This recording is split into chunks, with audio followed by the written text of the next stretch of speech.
Padre, te pedimos que bendigas este tiempo y nos hables a cada uno de nosotros de una manera personal y directa. Solo tú lo puedes hacer, Señor, y te lo pedimos humildemente en el nombre de Jesús. Amén. Si has estado con nosotros en el estudio de Lucas, pues las últimas 2 semanas en Lucas, en el capítulo 20, hemos estado viendo que ha habido una sesión de preguntas y respuestas. El contexto es claro: Jesús ha llegado ya a Jerusalén. Hace unos días había sido aclamado, recibido por la gente, cantando canciones, dándole gracias, y ya en el área del templo, una zona bien grande, no adentro del templo, pero una zona bien grande alrededor del templo, este Jesús, con muchos seguidores, ha sido confrontado con preguntas por parte de los líderes religiosos. Hemos estado viendo que los escribas, los fariseos, la semana pasada los saduceos, en fin, todos aquellos líderes, representantes del establecimiento religioso del pueblo judío, han estado haciéndole preguntas al Mesías. Han estado haciéndole preguntas, no necesariamente con la intención de aprender, sino con la intención de distraer, de distorsionar, de desanimar, de bloquear el trabajo de Jesús. Y Jesús, como solo Él puede, ha respondido de manera en que los ha confrontado a ellos. La semana pasada, cuando Jesús le responde a los famosos saduceos, algunos de los escribas también escuchando dicen: wow, Señor, has dicho bien, maestro. Han quedado impresionados con esa respuesta.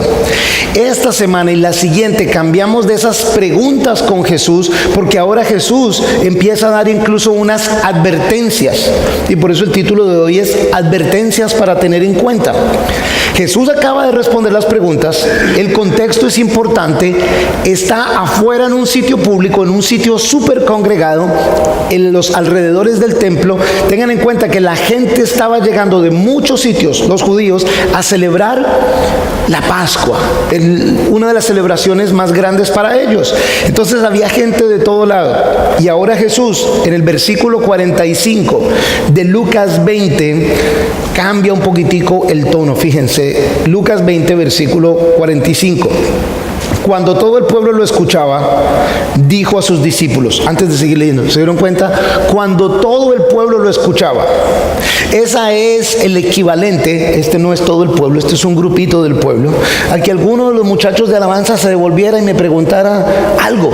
Y entonces yo le diría a él: sí, mira, no quiero que la gente sepa, pero quiero que cantemos tal canción. Entonces dirían: ay, pero ya estoy escuchando, Santiago. Jesús le habla a sus discípulos, pero se asegura que todo el mundo sepa, porque dice: cuando todo el pueblo lo escuchaba, le dijo a sus discípulos. Pareciera que el mensaje fuera específico para los discípulos, pero Él quiere que todos lo escuchen. Y ese mensaje se escucha hasta hoy, que es lo que vamos a hacer, en todo el mundo en donde su palabra es predicada. Debe ser entonces un mensaje muy importante, pero fíjense que también es un mensaje de advertencia para aquellos que le están siguiendo. Sin embargo, el Señor quiere que todos lo escuchen. ¿Cuál es el mensaje? En el versículo 46, guárdense de los escribas. Otra traducción más moderna dice incluso: cuídense de los escribas, a quienes les gusta andar con ropas largas, que aman las salutaciones en las plazas, las primeras sillas en las sinagogas y los primeros asientos en los banquetes. Estos que devoran las casas de las viudas y como pretexto hacen largas oraciones, recibirán mayor condenación. ¡Wow! Eso es una advertencia seria, y por eso vamos a verlo un poquitico más en detalle. Guárdense de los expertos, de los maestros en la ley. Es el equivalente para escribas si lo pusiéramos en un lenguaje más moderno. Pero si se supone que son aquellos expertos en la ley, maestros en la ley, los que nos van a enseñar la palabra, ¿cómo así que guárdense de ellos? Y fíjense que lo está diciendo enfrente de ellos. No es que el Señor lo está diciendo a la espalda de ellos, lo está diciendo enfrente de ellos, enfrente de toda la muchedumbre. Cuídense de ellos. ¿Por qué? El primero dice: les gusta andar con ropas largas. Y diría uno: ay, entonces No puede uno ponerse entonces ropas largas, y hay que entender un poquitico el contexto cultural. Si las damas son invitadas a un matrimonio o a una ceremonia y les dicen que es vestido largo, corríjanme muchachas si me equivoco, eso quiere decir que la cosa es bien elegante. No es que es pecado ponerse una falda hasta la rodilla, sino que es algo elegante, es de traje largo, le dirían a uno. Hoy en día creo que al hombre si le ponen corbata negra, pues ya se sabe que como que es smoking o algo así, ¿verdad? Para ellos era andar con ropas largas una manifestación de la elegancia. También en el momento no era fácil, si hacías trabajo manual, andar con una bata larga para ir a hacer trabajo manual. De hecho, ¿se acuerdan de esa expresión que dice que se ciñeron los lomos? Tal persona se ciñó los lomos. Eso quiere decir que se remangaba un poquitico su bata, se la amarraba más aquí para poder correr, para poderse mover. Era señal de andar muy elegante, sobre todo para el hombre en ese momento, que también se ponía una bata, no andaba necesariamente en pantalones, sino en una bata, pero le encantaba andar en las largas. Era una idea número uno de elegancia para ellos. Les gusta andar muy elegantes enfrente de todo el mundo, y sabemos que la mayoría de estos líderes religiosos en su momento les encantaba estar como uniformados con su apariencia religiosa, que como que era un punto de atracción a más respeto, a más admiración. No podías trabajar en esa bata larga. Estos líderes religiosos del momento se desestresaban viendo trabajar a los demás. Si van y trabajan ustedes, nosotros para eso somos los líderes religiosos. Les gusta andar con estas batas, les gusta no hacer nada, les gusta llamar la atención, les gusta verse elegantes, les gusta verse distintos, les gusta que resalten entre la gente por su apariencia elegante y santa y como casi sobrenatural. Cuídense de esos. ¿Alguna vez han visto algo así en una iglesia? No contesten, en la época moderna. Se ve de pronto no con las batas largas, pero sí se ve con otras cosas, unas pompas innecesarias, una elegancia y una cosa innecesaria. Cuídense de esos. Y va más, que aman las salutaciones en las plazas, que aman el que enfrente de todo el mundo sean reconocidos, que les saluden dentro de el contexto público, que sean reconocidos. Aman, no es que les gusta, aman el que en el medio de la gente, hola, ¿cómo estás? Tal, y que todo el mundo sepa, wow, mira tal persona. Les gusta llamar la atención, aman ese tipo de cosas. Cuídense de este tipo de personas, está diciendo Jesús. Evidentemente, si Jesús está diciendo cuídense de estas personas, hay algo malo en eso. Si Jesús está diciendo cuídense de esto. También les gustan las primeras sillas en las sinagogas. Por eso, miren estos tres que hay aquí. Aman, no, ellos no aman, se vinieron para acá, muy posiblemente para esconderse del aire un poquitico algunos, ahí vienen para el frentecito, para estar más pendientes. No se trata de eso, pero estos sí amaban las primeras sillas en la sinagoga. Es el sitio más importante, es el sitio en donde nosotros debemos estar. Y historiadores nos dicen que si estaban ocupadas las primeras sillas y ellos llegaban, era una mirada y hey, mira yo cómo vengo, tú sabes quién soy yo, y córrete, porque ellos querían esos primeros sitios, no solo en la sinagoga. Una cosa es querer llegar a la iglesia, yo quiero sentarme primero para estar concentrado en la alabanza, para escuchar mejor, por cualquier razón que no sea la de porque me lo merezco. Está bien, pero estos lo hacían era para que se viera su santidad y su preponderancia. No era solo en la sinagoga, era también en los banquetes, y esos banquetes son las reuniones, son las cenas especiales, son las celebraciones. Para eso también querían estar en el sitio de privilegio. Normalmente en la disposición de la mesa de una cena especial había pues esa mesa larga así o en U, y el que estuviera más cercano al anfitrión pues era el más importante, el más conocido, el más cercano. Evidentemente también querían estar ahí de primero. en los banquetes, cerca al anfitrión, todo el mundo me conoce, me dan el sitio de privilegio. Y Jesús está diciendo, cuídense de estos líderes espirituales, cuídense de estos expertos en la ley. Se están dando cuenta que en varias de estas ya se siente un aire de arrogancia, un aire de yo quiero reconocimiento, quiero estar por encima de los demás, quiero verme mejor, quiero ser más importante, quiero el sitio de privilegio. En nada está en sintonía con el carácter de Jesús, ni con el carácter de Dios. Y luego en el versículo 47 va aún más profundo y dice, estos que devoran las casas de las viudas y como pretexto hacen largas oraciones, recibirán mayor condenación. Devoran las casas de las viudas. Se sabe que la viuda hoy en día y en ese momento era una de las personas que pasa mayor necesidad en la sociedad. Y si una mujer quedaba viuda, casi que quedaba pidiendo dinero en la calle, a menos que hubiera quedado con algo, aunque sea un sitio en el cual vivir. Pero ¿cómo se mantendría día a día? Evidentemente, algunos de estos líderes religiosos, manipulando la emoción, manipulando la necesidad, manipulando la soledad de ellas, las explotaban y les quitaban lo poco que tenían. Por eso dice que devoraban las casas de las viudas. Y como pretexto, entonces hacían oraciones por ellas. Es tremendo que Jesús dice, recibirán mayor condenación. El Jesús que va a morir por nuestros pecados, el Jesús que va a sufrir por nuestros pecados, aquí está hablando de condenación. Y los que hacen este tipo de cosas recibirán mayor condenación. Evidentemente puede ser todo un líder religioso. Está hablando de los líderes religiosos. Bien, cuídense, guárdense de los escribas, cuídense de estos.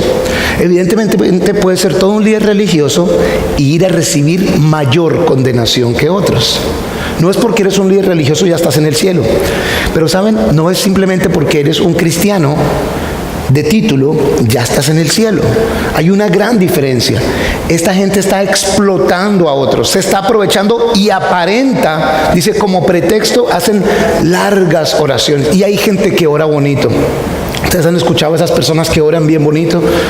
Esas personas que no están en un sitio y empiezan a orar, Altísimo Señor de los cielos y la tierra, hermosa es tu dulzura, y parece y uno, wow. Luego le dicen a uno, ora tú, y uno, bueno, gracias Diosito. Como que la oración de uno sonó mediocre al lado de la de esta persona. Pues estos, o lo he dicho antes, o eso que vas a almorzar con otro cristiano y le dices tú, ora tú por el almuerzo, y se echas una prédica de oración. Se le enfría a uno la sopa y todo de la oración tan grande.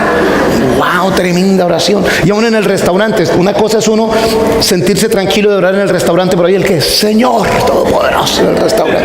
Pareciera que se fueran a abrir los océanos enfrente de él. En ese momento, ¿sabes? Alguien decía, yo no sé ustedes, pero por lo menos yo hablo con mi esposa todos los días, muchas veces al día.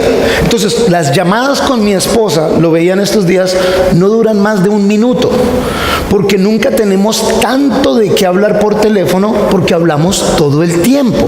Entonces, la llamada con mi esposa es, ¿qué más, mi amor? Vamos a encontrarnos en tal sitio. Sí, bueno, listo, mi amor, ya nos vemos. Que Dios te bendiga, chao. Porque cada rato hablamos. Ahora, distinto es cuando uno habla con alguien que uno no se ve hace mucho tiempo. Uno se sienta y, ¿qué más? Cuéntame de tu vida, ¿cómo está tu familia? Y habla uno por un montón de tiempo, porque hace rato que no hablamos, no sabemos el uno del otro. Entonces alguien sugiere, cuando alguien se echa una oración de esas largototototas, hace rato no habla con Dios, tiene mucho que decirle. Como yo me la paso hablando con Él todos los días, hey Señor, entonces ¿qué? ¿Va a llover o no va a llover, Diosito? Bueno, voy para esa, Señor, porque cada rato estoy en comunicación con Él.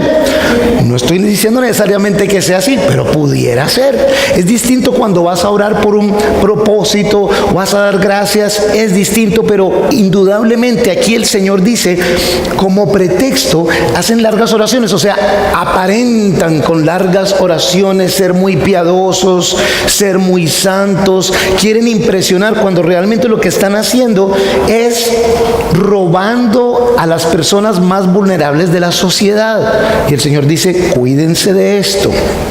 En Mateo, en el capítulo 23, no vayan allá, el Señor está confrontando más en detalle a todos estos líderes espirituales. Y de hecho les dice, oigan, no busquen que los llamen rabí o rabino o maestro, no busquen que los estén llamando por títulos, pues solo hay un maestro, solo hay un Señor.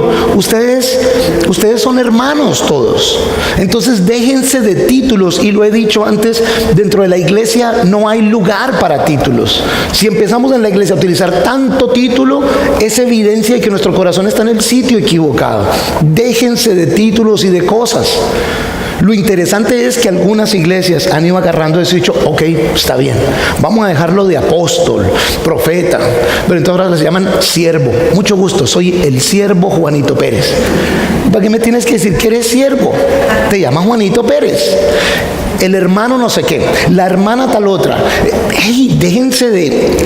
Si no te gusta tu nombre, estuve averiguando, una vez en la vida te lo puedes cambiar legalmente. Si te pusieron un nombre que no te gusta y por eso te llamas siervo tal, hermana tal, apóstol tal, profeta tal, cámbiate el nombre, ponte un nombre distinto. Una vez en la vida lo puedes hacer y ya. Pero sea profeta, apóstol, o sea siervo, hermano, ¿por qué le tienes que meter títulos? Jesús mismo está diciendo, ustedes todos son familia, no se tiene... por eso es que como somos hermanos, nos llamamos hermanos. Yo no he visto a mis hijas llamándose hermana María, hermana María Alejandra, hermana... No, se llaman por el nombre, y a veces se llaman por otros nombres que ni que ver. Pero no hay necesidad de utilizar esto, porque esto indudablemente demuestra que tu corazón no está en el sitio correcto. Pero ¿saben una cosa? Esa advertencia de Jesús es importante para nosotros, no solo desde el punto de vista de los líderes religiosos. Nosotros también tenemos que cuidarnos de esto, porque nosotros en la vida diaria también fácil caemos en esto. Y aquí en Colombia, respetuosamente los digo, sí que lo he visto. El punto número 1 de hoy es: tu profesión u oficio no determinan tu valor ante Dios, ni lo debe determinar ante nadie más. Tu profesión u oficio no determinan tu valor ante Dios. Y este es un sitio aquí en Colombia donde uno llega, el doctor fulano de tal, y uno llega a una oficina a preguntar, hágame un favor, ¿está Juan Martínez? El doctor Juan Martínez será. Qué pena, ¿y en qué es doctorado el señor? No, el hombre es ingeniero. Bueno, entonces ¿por qué toca decirle el doctor tal? Y aquí es mucho el título, el doctor tal, el doctor y todo. Hey, hay un montón de gente que estudió solo para que le dijeran doctor. Y si estudiaste solo para eso, qué pérdida de plata y tiempo, si era para eso. Cuidado, porque nosotros también caemos en eso. Y si llegamos a un sitio y ya no nos saludan, patrón tal, o el señor don tal otra, entonces como que nos sentimos ofendidos. Acuérdense lo que les dije del nombre. Si necesitan un abogado para que les ayude, eso me avisan, yo les recomiendo uno. Pero tu nombre tiene valor, tiene significado cuando tu identidad está en Cristo. Entonces por eso los demás títulos no importan. Amo la educación, y por favor, si pueden, estudien todo lo que puedan, y si llegan al punto de sacar un doctorado, maravilloso, admirable, pero tengan en cuenta que esa educación sea como herramienta de trabajo, de servir a otros, pero no de encontrar su valor y su identidad, porque no importa qué carrera o qué educación o de qué universidad, jamás te va a dar el sentido que te puede dar solo Dios. Entonces, no busques tú tampoco el que tu título y tu educación te haga más que los demás, pues ante los ojos de Dios todos somos iguales. Y una de las cosas que me maravilló siempre de mi iglesia en Estados Unidos, y la verdad que aquí lo puedo ver mucho, gracias a Dios, es que todos somos iguales. Aquí nos reunimos y somos blanquitos, negritos, en el medio, altos, bajitos, hombres, mujeres, casados, solteros, un estrato social, el otro estrato social, educativo, económico, no importa. No importa. Para mí una de las bendiciones más grandes es que aquí he vivido gente que ha estado hasta en condición de calle y viene a esta iglesia. Y hay gente que de pronto está muy bien financieramente y viene a la iglesia. Y que no se traten de ninguna manera distinta. Y hay sitio privilegiado para ninguno, sin importar de qué familia o en dónde vive, sino que todos nos debemos tratar iguales. Esa es la iglesia de Jesucristo. Y si esa es la iglesia de Jesucristo, ¿cómo entonces algunos de nosotros vamos a pretender, es que yo voy para el asiento del frente porque yo soy el que más da en esta iglesia? O yo voy para el asiento del frente porque yo soy el que más tiene en esta iglesia. O yo voy porque soy el de mejor apellido. No, no debe ser así. Y no estoy diciendo que ustedes lo hagan. Al contrario, la guerra con ustedes es para que se sienten adelante. Y no se sienten atrás, vengan para adelante. Es una guerra, pero qué rico. Lo malo es que los que llegan tarde, entonces les toca venir a sentarse al frente y los ve todo el mundo. La caminada de la vergüenza. Pero qué rico que sea todos venimos en igualdad ante el Señor. Ningún título, ninguna posición determinan cuánto yo valgo, ni qué tan importante sea. ¿Sabes? Varios escritos seculares de historiadores judíos nos dicen que estos líderes muchas veces incluso hacían ver como que el honor y el respeto debido a ellos era casi como al mismo nivel del Señor. Y era porque somos representantes de Dios, entonces nos merecemos más de esto. Y por eso había esa apariencia y esos vestimentas especiales y más elegantes. Y había una apariencia ahí en la que parecían santos. Y eso lo manejamos todas las religiones. No eran solo los judíos del momento. ¿Qué me dicen de la iglesia católica en la apariencia, en tanto uniforme y tanta cosa? Pero ¿qué me dicen de la iglesia evangélica? En general, entonces también se pone una lega. Y aquí en Cartagena, con chaqueta y toda la cosa. O guayabera blanca todos los fines de semana para aparentar más. No, vistámonos comunes y corrientes. Si tú quieres vestirte de alguna manera para honrar al Señor, y es para honrar al Señor, de seguro que el Señor lo recibe. Pero que no sea de apariencia. Porque, punto número 2, la apariencia no es lo que Dios quiere de nosotros. A Él le importa quienes somos de verdad. O como se diría aquí en Cartagena, de verdad. No, el que por apariencia, hoy vamos a aparentar ser santos. El Señor no dice, ustedes aparenten ser santos porque yo, su Dios, aparezco o aparento ser santo. Sean santos porque yo soy santo, pero no de apariencia. Fíjense, acuérdense que la iglesia, lo he dicho antes, no es la reunión de un poco de santos que caminan sobre el agua. Somos más bien una sala de espera en un hospital en donde somos enfermos terminales esperando ver al gran sanador, al que nos puede dar la vida eterna. Pero estamos en igualdad de necesidades. Si hiciéramos una encuesta en cada uno de nosotros, algunos estamos pasando problemas financieros, otros médicos, otros emocionales, algunos estamos pasando por una época de miedo, de sequedad espiritual, y algunos estamos pasando por todos esos reunidos. Y de pronto alguno está, no, yo en este momento estoy fuerte, estoy bien, próxima semana hablamos, o en 2 semanas, y verás que vas a estar pasando por algo. Salimos de una, entramos a la otra, salimos de una, entramos a la otra. Somos iguales y no se trata de que aquí vengamos a aparentarnos. Aquí venimos a alabar al Señor, a escuchar su palabra y luego a hacer la iglesia. ¿Se acuerdan esa serie que hicimos hace un par de meses? Hacer la iglesia, hacer las manos y los pies de Cristo, ayudando el uno al otro, orando el uno por el otro, animando el uno por el otro, exhortando al uno al otro, acompañándonos, ayudándonos, compartiendo el mensaje de salvación con otros, no de apariencia, sino de verdad, viviéndolo. ¿Acaso has caído o hemos caído en la competencia de quién tiene más títulos? Y voy a hacer otra especialización. ¿Y para qué? No sé, pero es que hay que hacerla porque los de mi colegio ya hicieron otra especialización. Y voy a comprar otro apartamento que no puedo realmente pagar, pero es que lo voy a comprar porque estos compraron. Y voy a cambiar el carro porque es que este cambió el carro. Y voy a hacer esto y voy a hacer aquello. ¿Has caído acaso en esa competencia en donde pareciera que el más exitoso es el que realmente está ganando? Eso contaminó hasta la iglesia. Sabemos que la iglesia está en victoria porque sus miembros cada vez les da mejor económicamente. No necesariamente así es. Tengamos cuidado. Sí debemos ser buenos administradores de todo lo que Dios nos da. Todo le pertenece a Él, pero tengamos cuidado de no estar aparentando una falsa sanidad espiritual cuando por dentro nos estamos muriendo y el pecado nos está carcomiendo. Necesitamos ser refrescados, necesitamos ser cambiados. Y el Señor les está diciendo, cuídense de esta gente porque representan no a Dios, sino apariencia, orgullo, hipocresía, avaricia. Ustedes cuídense de no ser así. Nosotros cuidémonos de no ser así. Y algunos vamos a tender a caer en algunas de esas zonas, otros en todas. Bueno, cuidémonos el uno al otro de no caer en esto. Exhortémonos, corrijámonos, ayudémonos para no caer como ellos. Es una advertencia para tener en cuenta. Pero el Señor sigue. Lucas 21 ahora. Los primeros 4 versículos ya los estudiamos hace 2 semanas cuando estuvimos hablando de dar y vimos lo que la viuda dio sacrificialmente. Por eso vamos a tomar el versículo 5 y el 6 de Lucas 21. Mientras algunos estaban hablando acerca del templo, de cómo estaba adornado con hermosas piedras y con ofrendas votivas, él dijo: en cuanto a estas cosas que ven, vendrán días cuando no quedará piedra sobre piedra que no sea derribada. El contexto, debieras leer los otros recuentos de los evangelistas acerca de este momento.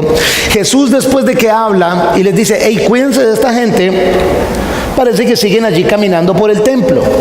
Y dice los otros recuentos que los discípulos vienen a: hey Jesús, ¿cómo te parece este sitio tan maravilloso? Qué hermoso este sitio. Y creo que tenemos una foto, no sé si Roberto tiene la foto, de una réplica de lo que sería el templo o de cómo se vería, la vemos en un momentico. Pero hubo 2 templos hasta ahora. El templo construido por Salomón, el Señor lo había ordenado y Salomón hizo un templo espectacular, cuyo enfoque era el interior del templo. El interior del templo, maravilloso. Por fuera también se veía súper lindo, pero el interior del templo era lo más importante de ese templo. Pero luego el imperio babilónico, cuando toma Israel, destruye ese templo, lo deja en ruinas. El sitio más importante para el judío estaba destruido en el año 586. Muchos años después, cuando son ellos dejados, los judíos, regresar del exilio, bajo la instrucción de Zorobabel y el sacerdote Esdras, reconstruyen el templo, no en la misma magnificencia, pero lo reconstruyen y vuelve a convertirse en este sitio tan especial para el pueblo judío. Bueno, Herodes el Grande, el rey de su momento, invierte cantidad de dinero y cantidad de trabajo en este templo. Años, muchos años, algunos sugieren que entre 70 y 80 años de trabajo en el templo. Y lo reconstruye hermoso, al punto de que muchos dicen que se veía desde lejos y que como que brillaba, porque utilizaban piedras blancas, mármol, oro. El enfoque ahora era el exterior, y no solo en donde estaba el templo, sino la zona en donde estaba el templo se extendió. Robert, ¿tenemos la foto del que se ve como el templo? ¿No está allí? Ok. Hay una réplica en donde se ve como que le extendió, y algunos, es el monte Moriah. Norita, Moriah es que se dice Moriah. Ok, Moriah. Allí entonces se extendió más la zona en donde estaría el templo. Es algo maravilloso, y para el judío maravilloso, era el símbolo de estabilidad, de permanencia. Acuérdense que se hablaba de que era la presencia de Dios, estaba allí en el templo. Algunos sugieren que desde el Monte de los Olivos, al venir así, se veía y era absolutamente espectacular. Y entonces se maravillaban en esto, y los mismos discípulos le dicen a Jesús: wow, mira esto, Jesús. Y Jesús responde como que está teniendo un mal día, como que está de mal genio, como que está con dolor de cabeza. Mira la maravilla del templo. Y Jesús: sí, en estos días no va a quedar aquí piedra ni sobre piedra. Epa, Jesús, ¿qué pasó? ¿Por qué ese tipo de cosas? ¿Sabes? Lo importante para Dios está en el interior. ¿Y para ti qué es lo importante? El primer templo, el énfasis era lo de adentro. El segundo, ya está. Esta es una réplica que hay de esa reconstrucción del segundo templo en ese monte grandísimo. Y hay otra foto en donde se ve así como de lejos. No sé si la alcanzamos a ver allí en esa. Hoy en día, fíjense, esta zona de muralla, desde aquí hasta esa esquina de allá, si ven el rectángulo, esto es lo que se ve hoy en día. Jesús dijo que no quedaría piedra sobre piedra. Después, alrededor de 70 años después de esas palabras, no quedó piedra sobre piedra en ese espacio. Nada, absolutamente nada. Es difícil incluso reconocer la ubicación exacta de ese templo hoy en día. Alrededor del año 600, cuando los árabes retoman posesión de Jerusalén, se mandan inmediatamente, construyen la mezquita de Al-Aqsa, que queda hacia allá a la esquina, y el templo del Domo. Ahí no tienen acceso ahorita los judíos. No hay templo judío, no tienen acceso los cristianos. Si vas hoy en día, 99% de posibilidad que no te van a dejar entrar a ese sitio, siendo el sitio tan sagrado. Y a uno de los lados de ese muro dejaron todavía algunas de las piedras que cayeron. Se ve literalmente como quien hubiera empujado esas piedras y hubieran caído así. Las palabras de Jesús, por supuesto, se cumplen. No es que Jesús está bravo con el templo, Pero lo que sí Jesús nos enseña es que lo importante para Dios no es lo exterior, sino lo interior. ¿Sabes? En ese momento, este sitio era tan impresionante que de hecho en Mateo 23 se nos dice que la gente juraba por el templo. Oye, créeme, te lo juro por el templo. Así de importante era el templo. Y de hecho Jesús es acusado, cuando estaban hablando de las acusaciones a Jesús, en el libro de Hechos, en el capítulo 6, dicen, ese tal Jesús habló blasfemias en contra del templo. En algún momento se perdió la importancia y era más importante el templo de Dios que el Dios del templo. La presencia de Dios ya no era lo más importante, sino el edificio era lo más importante. Y nosotros tendemos a caer en eso. A veces le damos más importancia a nuestros trabajos que al Dios que nos da el trabajo. A veces le damos más importancia a nuestras familias que al Dios que me da la familia. A veces le damos más importancia a nuestras vidas que al Dios que me da la vida. ¿Se dan cuenta cómo perdemos la perspectiva de fácil? El Señor está diciendo, hombre, ahora tienes que pensarlo por un segundo. Ellos están hablando con Dios, que es Jesús. Están hablando con Dios y le están diciendo a Dios, pero mira este edificio tan maravilloso. ¿Te imaginas a Jesús? Hey, estás hablando conmigo, con el que los hizo a ustedes, con el que habló al mundo en existencia. Están conmigo y están impresionados con el edificio. ¿Sabes? Como cristianos también muchas veces nos impresionamos más con lo que Dios puede hacer por nosotros, con lo que Dios puede hacer en el futuro con mi pareja, con mis hijos, con mi trabajo, con mi situación, y Dios diciendo, hey, ábreme la puerta, que yo lo que quiero es una relación contigo. No, yo no soy un genio para que tú me digas qué quieres y yo te concedo los deseos. Yo no estoy por allá tan lejos como para que no tengas cercanía conmigo. No pierdas de vista esto. Saben, el pueblo judío, en todo su amor y fidelidad al Señor, muchas veces se ha dejado o llevar o se ha dejado confundir por el mover del mundo. Y de la misma manera el pueblo cristiano, en donde nos perdemos de vista lo que es más importante y lo que Jesús realmente quiere hacer, que es relacionarse con nosotros al nivel personal. Miren, lo que fue completamente desolado, hoy en día quedan los muros de ese terraplén. En esa foto que les vi, quedan los muros de ese terraplén. Hay el famoso muro de los lamentos, y se refieren a él como el muro de los lamentos porque el pueblo judío va a este sitio y literalmente se lamenta de lo que se ha perdido, de lo que se ha destruido. Eso sí, la palabra nos habla de que habrá un tercer templo construido, y si a ti te toca ver la construcción de ese tercer templo, te felicito. Yo no estaré aquí, el Señor ya me habrá llevado, porque cuando se vaya a construir ese tercer templo, se imaginan lo que el mundo árabe va a hacer, y se imaginan lo que le va a tocar al pueblo judío poder hacer para poder hacer eso. Yo lo veré desde el cielo, tranquilo así, porque creo que el Señor vendrá por su iglesia antes, porque cuando eso pase, ay mi madre, cómo estarán las cosas acá. Ese muro es ese muro en donde el pueblo judío en general va, se lamenta sobre eso, ora al Señor, y es considerado uno de los sitios más sagrados de lo que queda para ellos. Pero ese muro ni siquiera es un muro que era muro del templo como tal, era solo un muro del terraplén. Y es un sitio maravilloso. Tuve el privilegio de visitarlo y wow, es impresionante. Y uno llega y como que hay algo especial allí. Cuando Salomón dedicó el primer templo, entre sus oraciones dijo: Señor, cuando vengan a visitarte de todas partes del mundo a este sitio, a clamar a tu nombre y a pedir en tu nombre, Señor, concédeles sus oraciones. Me pone la piel de que es una oración maravillosa. Entonces aprovecha uno cuando está ahí al lado del muro de los lamentos: Señor, el carrito ese que tanto he querido, Señor, todo, porque Salomón dijo, Señor. Entonces, pero es algo especial, es algo maravilloso, y si lo puedes hacer, creo que lo debes hacer, aunque sea una vez en tu vida, ir a ver este sitio maravilloso. El pueblo judío en general lo ha hecho, y entonces escriben notas. No solo el pueblo judío, también muchos cristianos escriben notas, y entre las rendijas que hay entre piedra y piedra, si es que hay espacio, porque tiene que haber millones de notas ahí, metes una notica ahí, y es como mandarle un fax al Señor. Para los que son menores de 20 años, un fax era una máquina que había antes que uno mandaba. Entonces uno mete la notica ahí, y por el otro lado es como que la mano del Señor lo recibe. Ah, bueno, ok, está. La mayoría, incluso cuando un judío va, si aquí está el muro, él hace su oración, su tal, y termina, se va así. no le da la espalda al muro, sino hasta cierto punto y luego sí se va. No me entiendan mal, es un sitio absolutamente maravilloso. Es para mí uno de los sitios más espectaculares que he visitado en mi vida y un sueño cumplido. Sin embargo, Dios no estaba allá. No, perdón, sí estaba allá, pero también está aquí, también está en mi casa. Él está conmigo, está contigo, habita en tu corazón. Ya no es que tengo que ir hasta allá para ver a Dios. Por Jesús, Dios habita en mí, y es en lo que no podemos perder el sentido claro.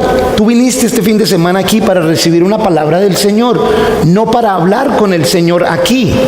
Porque el Señor te dice, quiero que hablemos todos los días, no solo los domingos.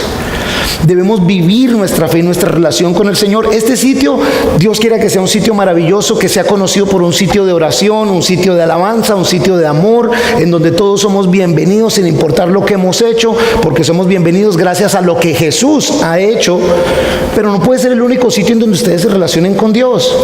Su relación con Dios debe ser de todos los días, en todos los ámbitos, en todos los aspectos, no en ese sitio recontraespecial únicamente. Y ellos habían perdido, y por eso Jesús les dice, hey, no quedará nada sobre piedra, pero ¿saben sí que queda? Yo quedo con ustedes. ¿Quieren más? ¿Necesitan más? Si no es el templo, ¿qué otras cosas hay? Porque cosas o personas, aún siendo buenas, también se pueden convertir en ídolos si Dios no está por encima de ellas. Hay veces nuestra propia familia. A los que tienen hijos pequeños, hay veces nuestros propios hijos. Hay veces un noviazgo o un matrimonio, o hay veces el trabajo, sin que sea malo nada de eso, se convierten en algo más importante de lo que es Dios en mi vida. Y en ese caso, se convierte como en un ídolo. Hey, mañana esta persona no está en tu vida. ¿Y qué? Yo sí permanezco.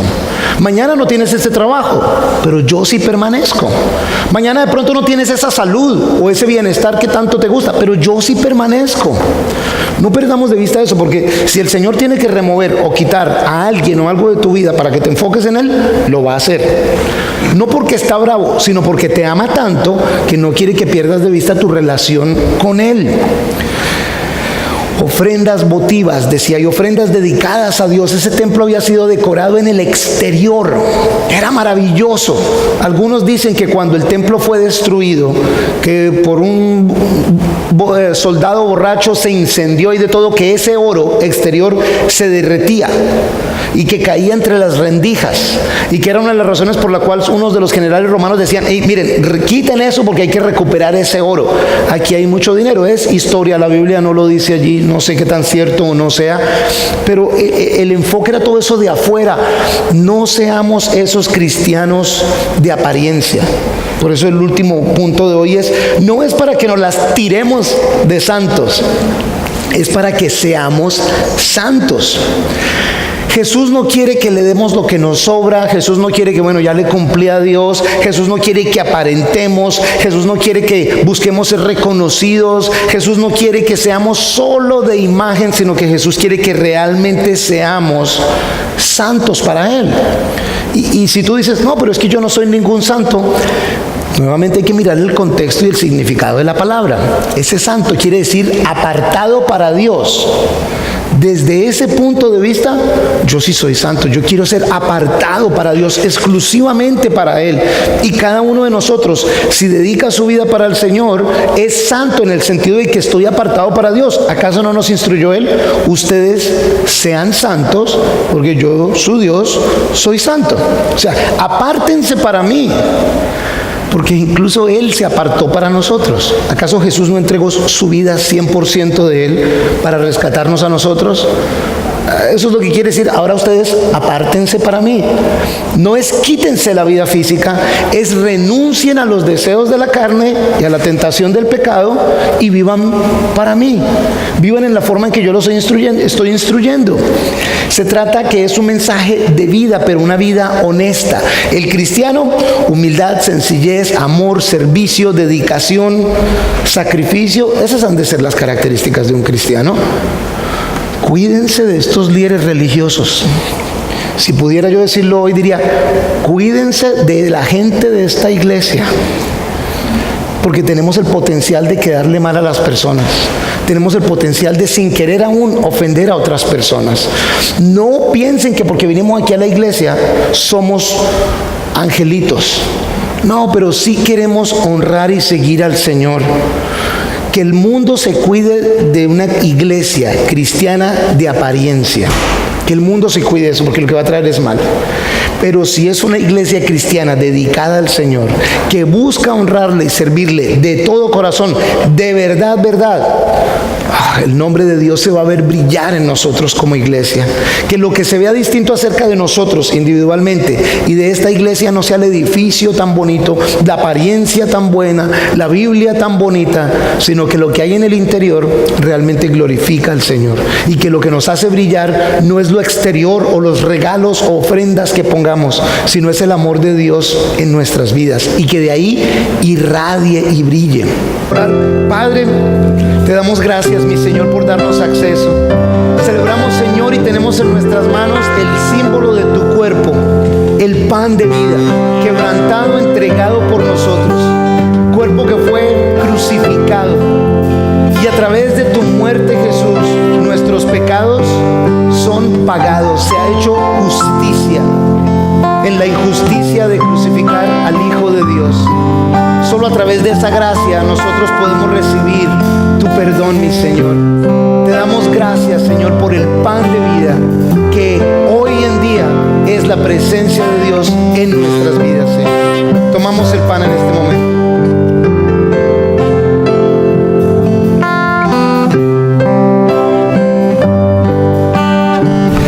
Padre Todopoderoso, te damos gracias, pues igual que Jesús con sus discípulos, hoy celebramos y te damos gracias por la sangre de Jesús derramada en la cruz por nuestros pecados.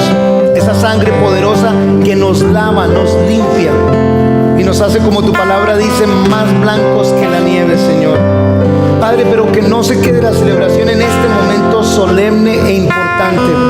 Que la celebración sea cada segundo de nuestras vidas, Señor. Ayúdanos, Señor, a que esta celebración no sea una del exterior, no sea una de apariencia, Señor, sino que de pronto desde hoy reconozcamos que el cambio, la transformación, tú la empiezas a hacer desde nuestro interior, Señor. Padre, te damos gracias por este símbolo de tu sangre y tomamos en este momento el vino.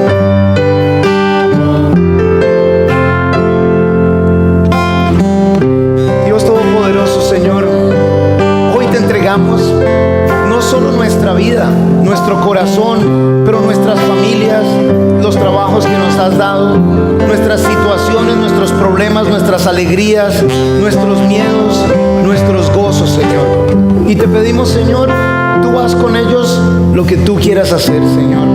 Dios, ayúdanos a no enfocarnos en la apariencia, en lo exterior, en el templo, en las cosas que tú haces por nosotros. Ayúdanos a enfocarnos en ti, mi Dios. No en la provisión, sino en el Dios de la provisión. No en la salud, sino en el Dios de la salud.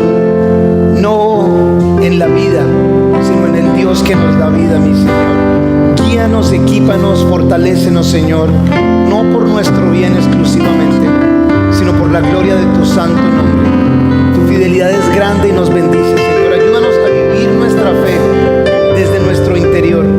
Que no sea una manifestación externa, sino una determinación interna e inmovible de vivir para ti, Dios. Nos encomendamos en tus manos, Señor, en el nombre de Jesús. Amén. Vamos a terminar este tiempo cantando al Señor.